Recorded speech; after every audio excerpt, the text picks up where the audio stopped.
यहाँ रूस के इतिहास का एक संक्षिप्त अवलोकन हिंदी में दिया गया है। प्रारंभिक इतिहास 9वीं शताब्दी से पहले। रूस की जड़ें पूर्वी स्लाविक जनजातियों, विशेष रूप से रूस जनजाति से वोल्गा और नीपर नदियों के आसपास बसी थी। कीवान रूस एक ढीले शहर राज्यों के संघ के रूप में उभरा, जिसका केंद्र कीव आधुनिक यूक्रेन था। यह सांस्कृतिक और आर्थिक केंद्र बन गया और 988 में प्रिंस व्लादिमीर द ग्रेट के तहत इसने ईसाई धर्म अपनाया। मध्यकाल 10वीं 15वीं शताब्दी। आंतरिक संघर्षों और बाहरी आक्रमणों, विशेष रूप से 13वीं शताब्दी में मंगोलों के कारण कीवान रूस टुकड़ों में बंट गया। मंगोल जुए ने 2 शताब्दियों तक वर्चस्व बनाए रखा, जिसमें नोवगोरोड और मॉस्को जैसे रियासतें कर देती थीं।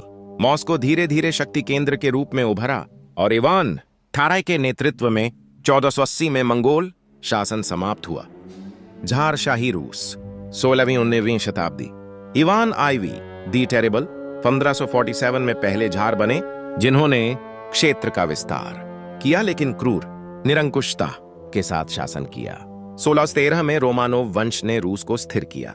पीटर द ग्रेट 16वीं से 1325 ने राज्य को आधुनिक बनाया, सेंट पीटर्सबर्ग बनाया और नौसैनिक शक्ति बढ़ाई।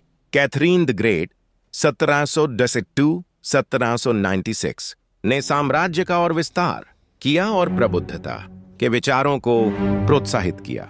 19वीं शताब्दी तक रूस एक विशाल साम्राज्य था, लेकिन दास प्रथा और निरंकुश शासन के कारण आंतरिक अशांति का सामना करना पड़ा। क्रांति और सोवियत युग 1917-1991। आर्थिक कठिनाइयों और प्रथम विश्व युद्ध के नुकसान ने 1917 की रूसी क्रांति को बढ़ावा दिया। व्लादिमीर लेनिन के नेतृत्व में बोल्शेविकों ने राजशाही को उखाड़ फेंका, जिसके परिणाम स्वरूप 1922 में सोवियत संघ की स्थापना हुई। जोसेफ स्टालिन 1934-1955 के तहत सोवियत संघ ने तेजी से औद्योगिकरण किया, लेकिन क्रूर शुद्धिकरण और अकाल का सामना किया। द्वितीय विश्व युद्ध में सोवियत को भारी नुकसान हुआ, लेकिन नाजी जर्मनी पर विजय प्राप्त की। इसके बाद शीत युद्ध शुरू हुआ, जिसमें सोवियत संघ एक महाशक्ति के रूप में उभरा और अमेरिका के साथ हथियारों और अंतरिक्ष दौड़ में प्रतिस्पर्धा की।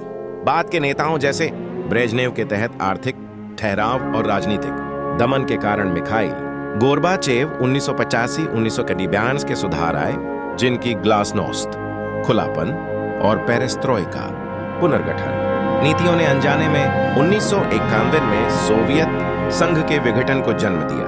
सोवियत के बाद का रूस 1951 वर्तमान।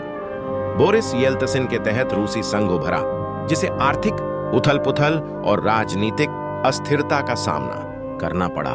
2000 से व्लादिमीर पुतिन ने सत्ता को केंद्रीकृत किया, तेल और गैस के माध्यम से अर्थव्यवस्था को स्थिर किया और चेचन्या, यूक्रेन 2014 में क्रीमिया का विलय और सीरिया में संघर्षों सहित एक मुखर विदेश नीति अपनाई। घरेलू चुनौतियों में भ्रष्टाचार, आर्थिक प्रतिबंध